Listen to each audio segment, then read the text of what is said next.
This is a legacy episode of the Lesbian Historic Motif podcast, originally released as part of the Lesbian Talk Show podcast group. Some references may be obsolete.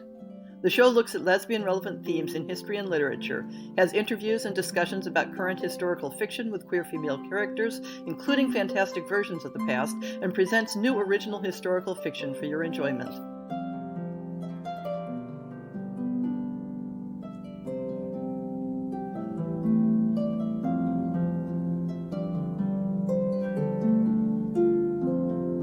I needed a breather from recording and editing new episodes this month, so I'm reprising a series of episodes on poetry about love between women. If you've been a podcast listener from the very beginning, I hope you enjoy them just as much as you did the first time. And if this is the first time you've heard these episodes, you have a real treat coming. Sheena had an idea to do a collection of Halloween-themed podcasts from all the regular contributors to the Lesbian Talk Show. So I wanted to come up with a special lesbian historic motif episode. It took me a while of brainstorming before I hit on a topic, Christina Rossetti's poem, The Goblin Market. Rossetti was part of a talented family of Italian immigrants to England in the mid-19th century. Her father was a painter, but the more famous painter in the family was her brother, Dante Gabriel Rossetti, who was one of the founders of the Pre-Raphaelite Brotherhood, a movement known for medievalism and sensuality. Another brother and a sister were writers, and Christina's mother, Frances Polidori, was the sister of John Polidori, a close friend of Lord Byron and the author of what may be the first modern vampire story. You see, lots of Halloween references. The Goblin Market indulges in a number of long flights of description, but before reveling in the beauty of the language, I want to focus specifically on the erotic imagery. So I'll start by alternating excerpts from the poem with a synopsis of the overall story. Two sisters, cautious Lizzie and daring Laura, encounter the goblin men who sell mysteriously tempting fruits. Morning and evening maids heard the goblins cry, "Come buy our orchard fruits, come buy, come buy." There is a long catalogue of the fruits they sell, and then we meet the sisters. Evening by evening among the brookside rushes, Laura bowed her head to hear, Lizzie veiled her blushes, crouching close together, in the cooling weather, with clasping arms and cautioning lips, with tingling cheeks and fingertips.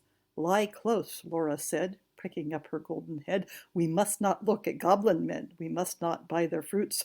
Who knows upon what soil they fed their hungry, thirsty roots? Come buy," cried the goblins, hobbling down the glen. Lizzie warns her sister not to take the goblins up on their offered wares and continues on home. But Laura stretched her gleaming neck, like a rush-embedded swan, like a lily from the beck, like a moonlit poplar branch, like a vessel at the launch when its last restraint is gone. Definitely a description of someone giving in to temptation. Laura doesn't have a coin to buy the fruit, so instead they demand a lock of her golden hair in payment. Hair had a strong sexual symbolism in the Victorian era, and for a girl to give a man a lock of her hair was practically the next thing to handing him her virginity. She clipped a precious golden lock, she dropped a tear more rare than pearl, then sucked their fruit globes fair or red, sweeter than honey from the rock, stronger than man-rejoicing wine, clearer than water flowed that juice. She never tasted such before. How should it cloy with length of use? She sucked and sucked and sucked the more fruits which that unknown orchard bore. She sucked until her lips were sore, then flung the emptied rinds away. Lizzie scolds her when she gets home and reminds her of the cautionary tale of their friend Jeanie. "Do you not remember Jeanie, how she met them in the moonlight, took their gifts both choice and many, ate their fruits and wore their flowers, plucked from bowers where summer ripens at all hours, but ever in the noonlight she pined and pined away, sought them by night and day, found them no more, but dwindled and grew gray." This is foreshadowing Laura's fate. Even as she scoffs at Lizzie's warning, she says, "I ate and ate my fill, yet my mouth waters still. Tomorrow night I will buy more," and kissed her. "Have done with sorrow. I'll bring you plums tomorrow."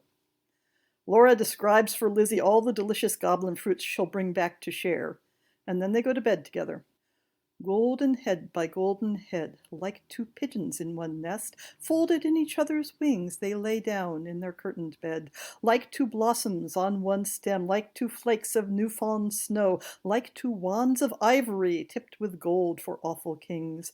Moon and stars gazed in at them, wind sang to them lullaby, lumbering owls forbore to fly, not a bat flapped to and fro round their rest, cheek to cheek and breast to breast, locked together in one nest.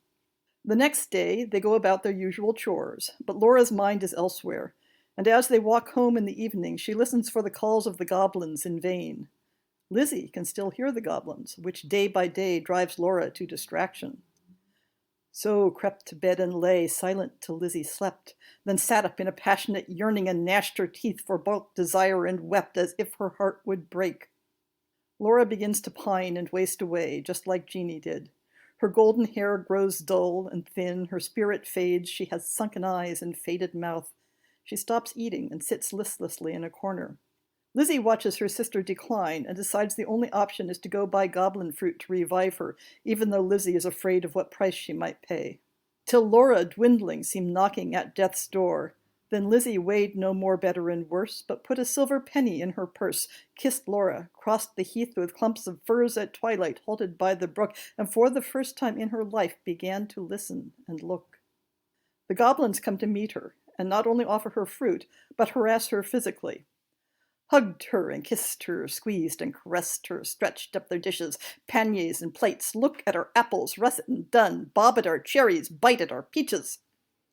Lizzie tosses them her silver coin and holds out her apron for the fruit, but the goblins keep urging her to eat them, right there and then. When she steadfastly refuses, they turn nasty. It's a bit reminiscent of street harassers when rebuffed. And the goblins try to force Lizzie to consume the fruit in a scene that feels a lot like sexual assault.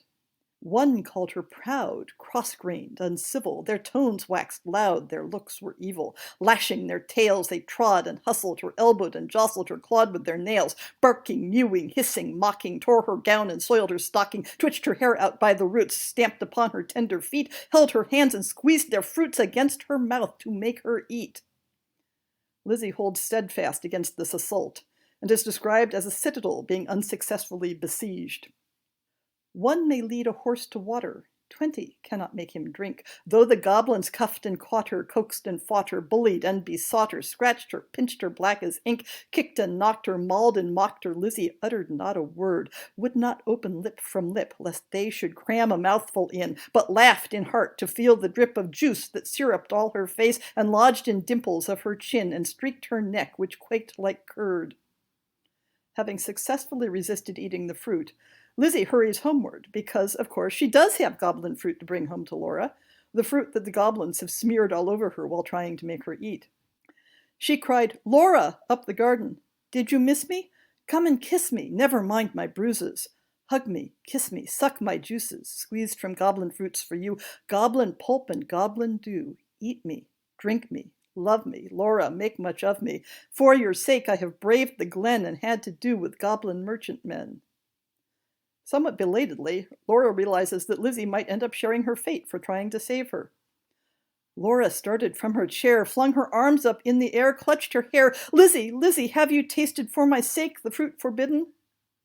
And then, not from the addictive hunger for goblin fruit, but in gratitude and fear, she clung about her sister, kissed and kissed and kissed her. Tears once again refreshed her sunken eyes, dropping like rain after long salty drought. Shaking with aguish fear and pain, she kissed and kissed her with a hungry mouth. Laura kisses Lizzie and in the process consumes the juice of the goblin fruits. But that juice has been transformed by Lizzie's selfless deed. Her lips began to scorch. That juice was wormwood to her tongue. She loathed the feast. Writhing as one possessed, she leaped and sung, rent all her robe and wrung her hands in lamentable haste and beat her breast. The fruit burns within her, and Laura falls into a swoon. All through the night, Lizzie tends to Laura as if she were in a fever. But when morning comes, Laura awoke as from a dream, laughed in the innocent old way, hugged Lizzie, but not twice or thrice. Her gleaming locks showed not one thread of gray. Her breath was sweet as May, and light danced in her eyes. The poem ends with Lizzie telling the frightening cautionary tale to the next generation, a tale appropriate for a Halloween night. Laura would call the little ones and tell them of her early prime, of those pleasant days long gone of not returning time, would talk about the haunted glen, the wicked, quaint fruit merchant men, their fruits like honey to the throat, but poison in the blood, men sell not such in any town, would tell them how her sister stood in deadly peril to do her good and win the fiery antidote. Thus, the fruit-inspired sensuality has been left behind, as in a fever dream. The sisters have settled down to live conventional lives. What remains is the memory of the deep devotion that risks its life for the beloved. Despite the rather striking homoerotic imagery in her poem, there is no evidence that Rossetti's relationships with women went beyond sisterly devotion. On the other hand, she received 3 proposals of marriage from men and rejected them all, so who knows? But my interest here isn't on Rossetti's personal life, rather on the strongly sensual imagery in her poem, depicting an intense devotion between 2 sisters that is expressed in language more suited to lovers.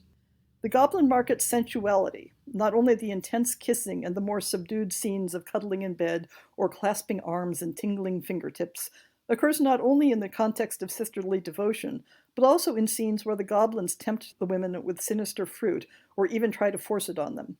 There isn't a clear correspondence of the sensual with the forbidden. This was an era when the trope of decadent lesbian sensuality tinged with the supernatural was becoming a thing, though primarily among male writers.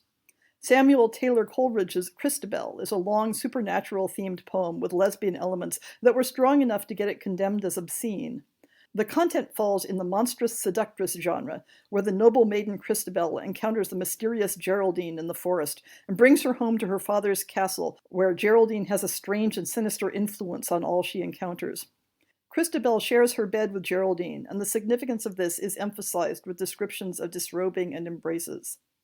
Beneath the lamp the lady bowed and slowly rolled her eyes around, then drawing in her breath aloud like one that shuddered, she unbound the cincture from beneath her breast. Her silken robe and inner vest dropped to her feet, and full in view behold, her bosom and half her side, a sight to dream of, not to tell.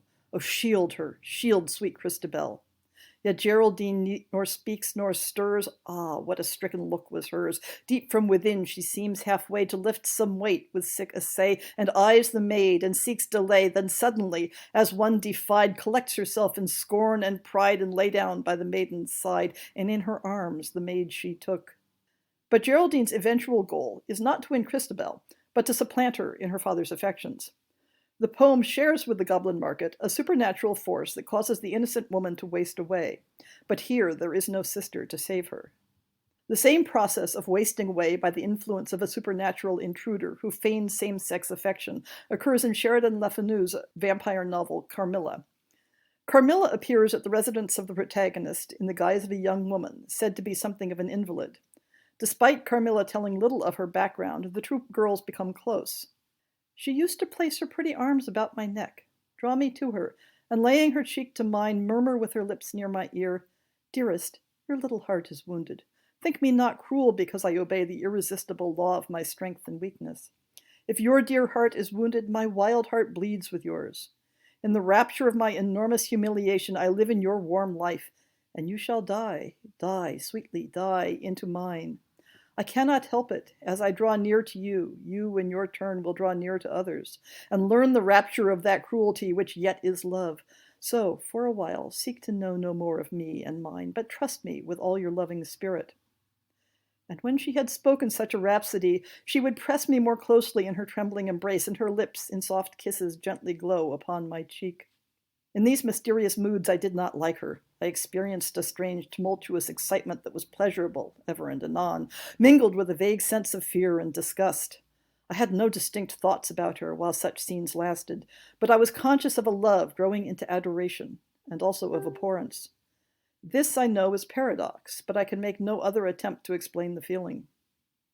Sometimes, after an hour of apathy, my strange and beautiful companion would take my hand and hold it with a fond pressure, renewed again and again, blushing softly, gazing in my face with languid and burning eyes, and breathing so fast that her dress rose and fell with the tumultuous respiration.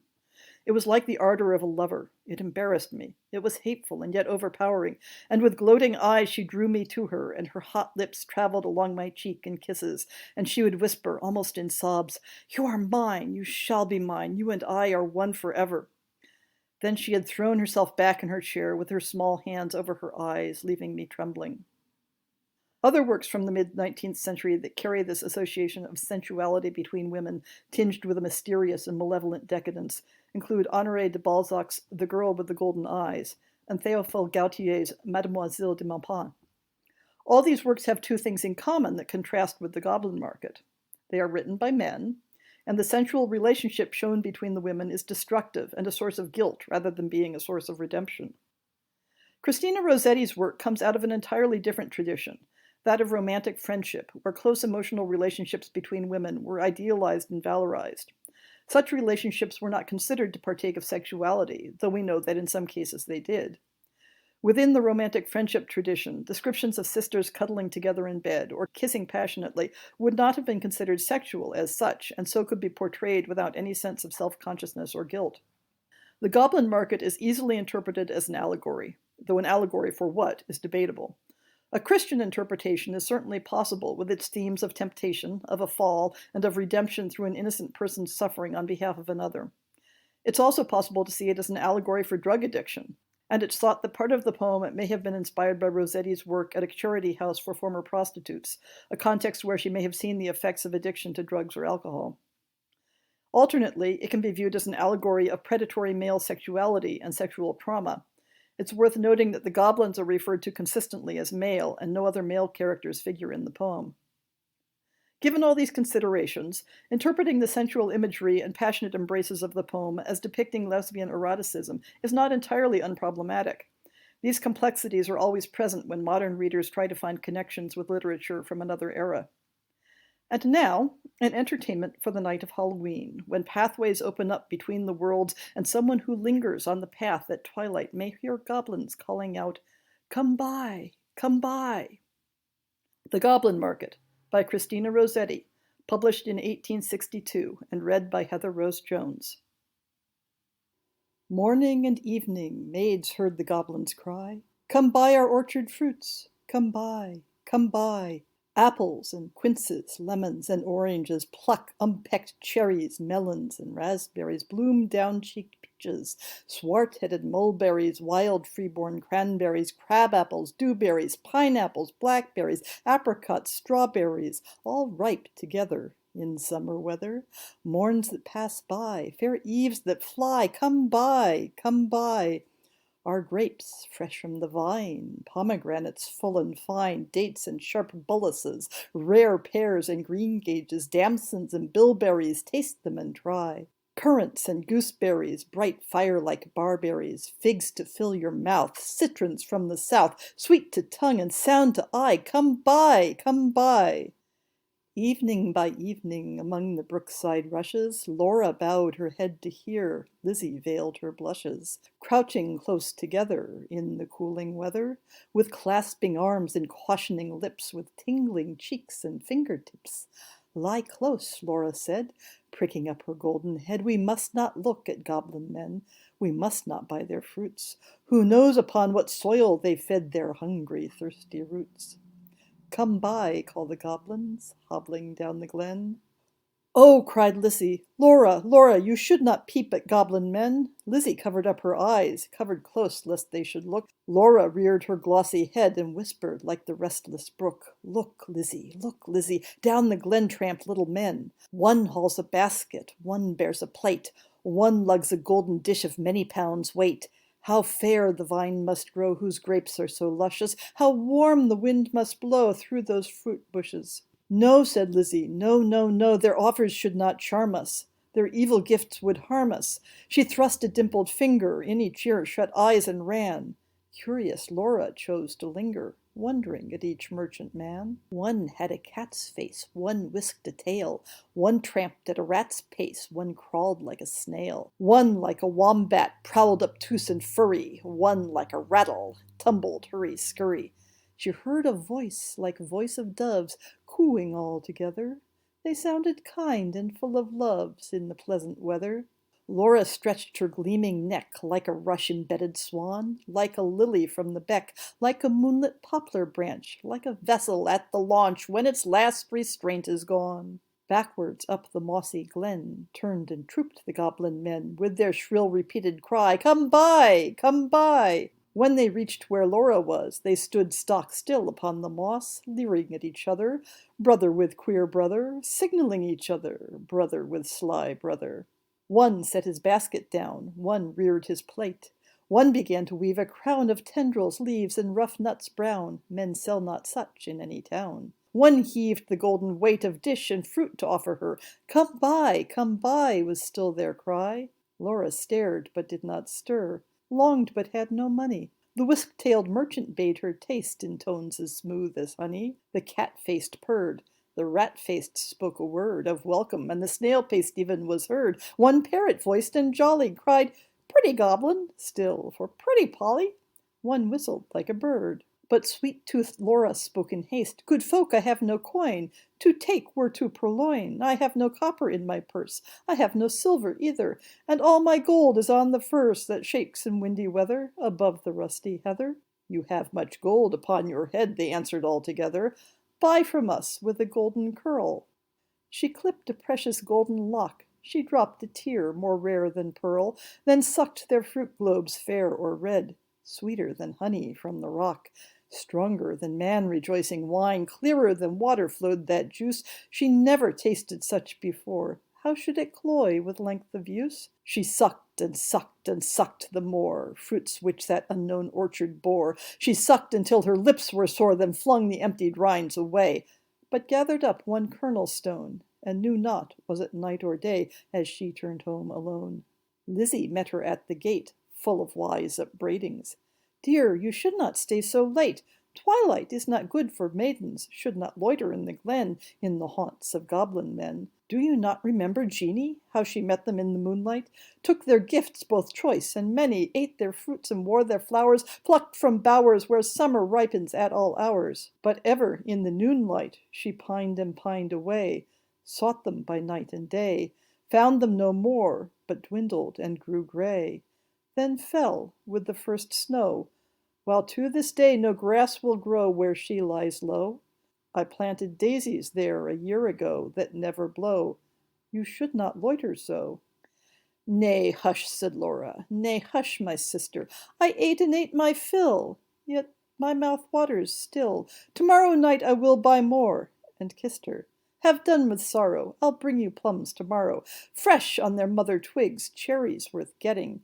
You cannot think what figs my teeth have met in, what melons icy cold, piled on a dish of gold, too huge for me to hold, what peaches with a velvet nap, pellucid grapes without one seed, odorous indeed must be the mead whereon they grow, and pure the wave they drink, with lilies at the brink, and sugar sweet their sap. Golden head by golden head, like two pigeons in one nest, folded in each other's wings, they lay down in their curtained bed. Like two blossoms on one stem, like two flakes of new-fallen snow, like two wands of ivory tipped with gold for awful kings. Moon and stars gazed in at them, wind sang to them lullaby, lumbering owls forbore to fly, not a bat flapped to and fro round their rest, cheek to cheek and breast to breast, locked together in one nest.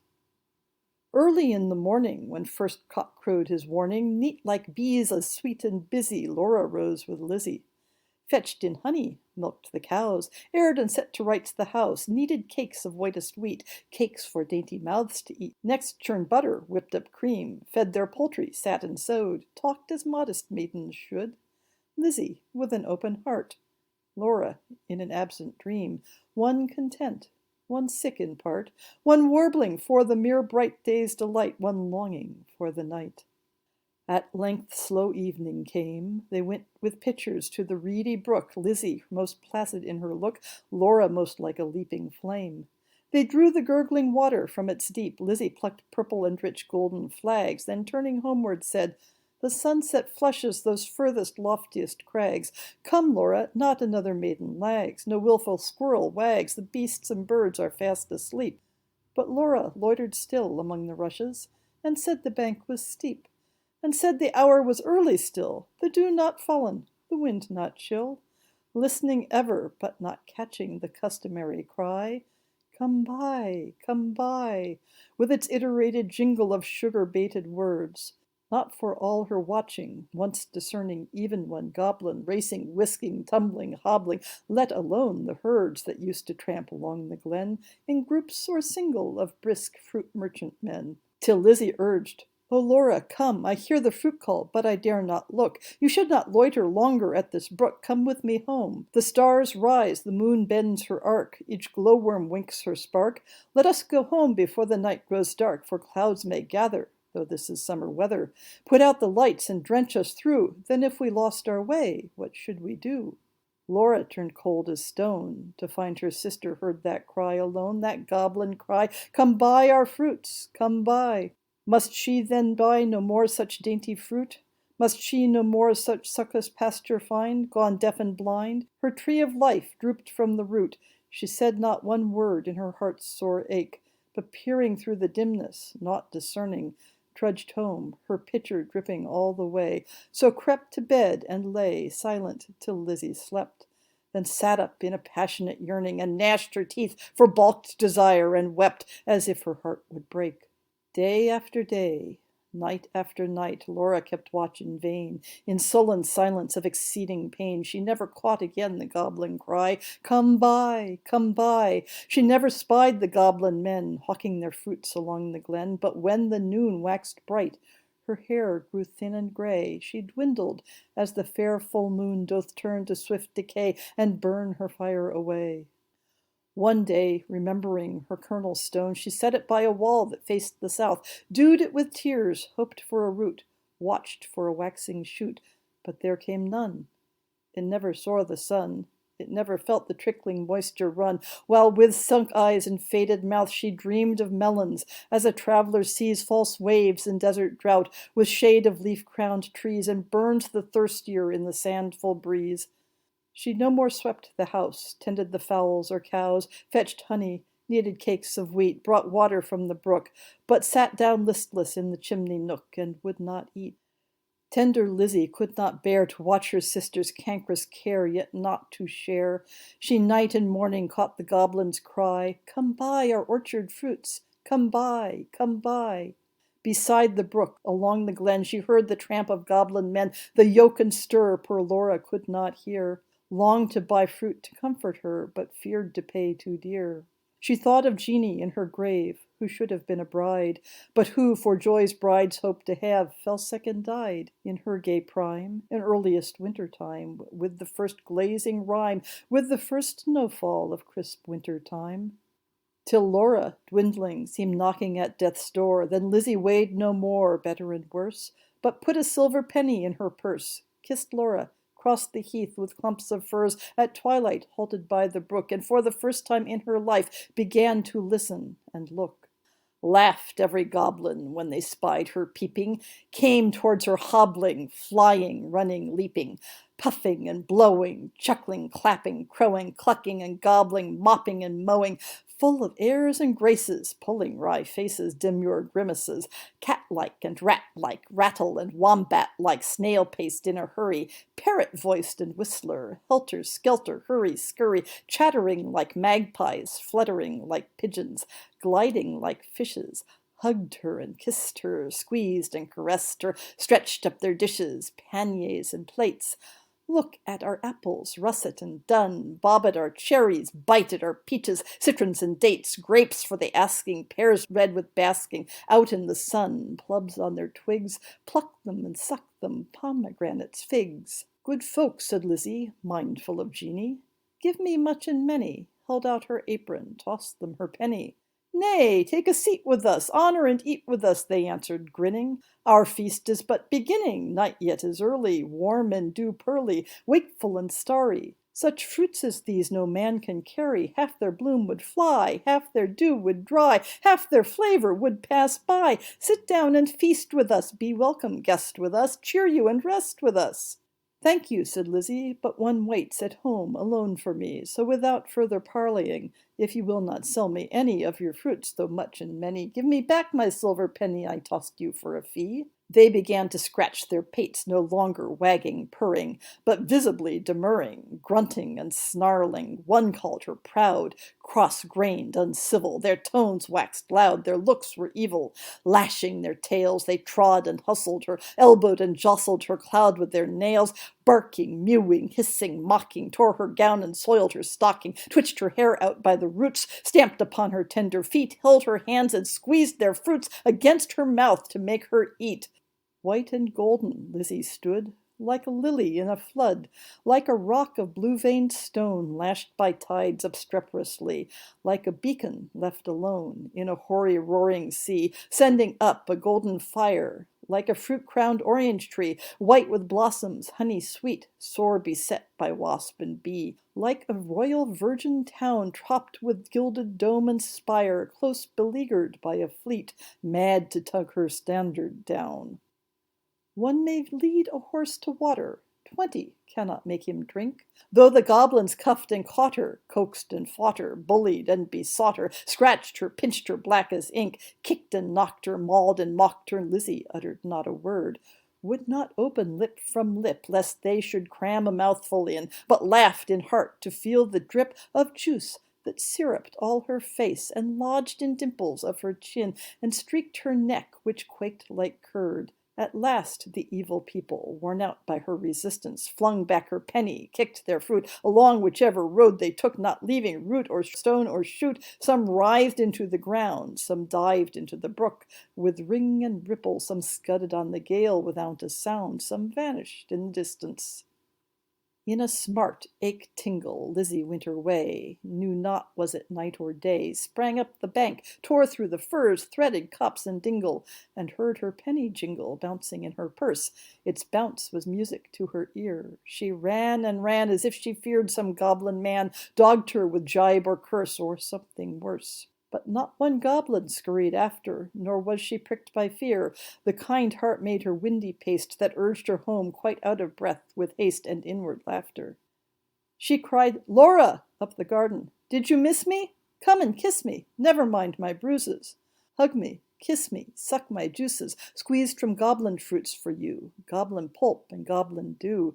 Eat me, drink me, love me, Laura, make much of me. For your sake I have braved the glen, and had to do with goblin merchantmen." Laura started from her chair, flung her arms up in the air, clutched her hair. "Lizzie, Lizzie, have you tasted for my sake the fruit forbidden? Must your light like mine be hidden, your young life like mine be wasted, undone in mine undoing, and ruined in my ruin, thirsty, cankered, goblin-ridden?" She clung about her sister, kissed and kissed and kissed her. Tears once again refreshed her sunken eyes, dropping like rain after long sultry drought. Shaking with aguish fear and pain, she kissed and kissed with a hungry mouth. Her lips began to scorch. That juice was wormwood to her tongue. She loathed the feast. Writhing as one possessed, she leaped and sung, rent all her robe, and wrung her hands in lamentable haste, and beat her breast. Her locks streamed like the torch borne by a racer at full speed, or like the mane of horses in their flight, or like an eagle when she stems the light straight toward the sun, or like a caged thing freed, or like a flying flag when armies run. Swift fire spread through her veins, knocked at her heart, met the fire smoldering there, and overbore its lesser flame. She gorged on bitterness without a name. Ah, fool, to choose such part of soul-consuming care! Sense failed in the mortal strife, like the watchtower of a town which an earthquake shatters down, like a lightning-stricken mast, like a wind-uprooted tree, spun about like a foam-topped water-spout, cast down headlong in the sea. She fell at last. Pleasure past, and anguish past. Is it death, or is it life? Life out of death. That night long Lizzie watched by her, counting her pulses' flagging stir, felt for her breath, hold water to her lips, and cooled her face with tears and fanning leaves. But when the first birds chirped about their eaves, and early reapers plodded to the place of golden sheaves and dew-wet grass, bowed in the morning wind so brisk to pass, and new buds with the new day oped of cup-like lilies on the stream, Laura awoke, as from a dream, laughed in the innocent old way, hugged Lizzie, but not twice or thrice. Her gleaming locks showed not one thread of gray, her breath was sweet as May, and light danced in her eyes. Days, weeks, Months, years afterwards, when both were wives with children of their own, their mother hearts beset with fears, their lives bound up in tender lives, Laura would call the little ones and tell them of her early prime, those pleasant days long gone of not returning time, would talk about the haunted glen, those wicked, quaint fruit merchant men, their fruits like honey to the throat, but poison in the blood. Men sell not such in any town. Would tell them how her sister stood in deadly peril to do her good and win the fiery antidote. Then joining hands to little hands, would bid them cling together, for there is no friend like a sister in calm or stormy weather, to cheer one on the tedious way, to fetch one if one goes astray, to lift one if one totters down, to strengthen whilst one stands.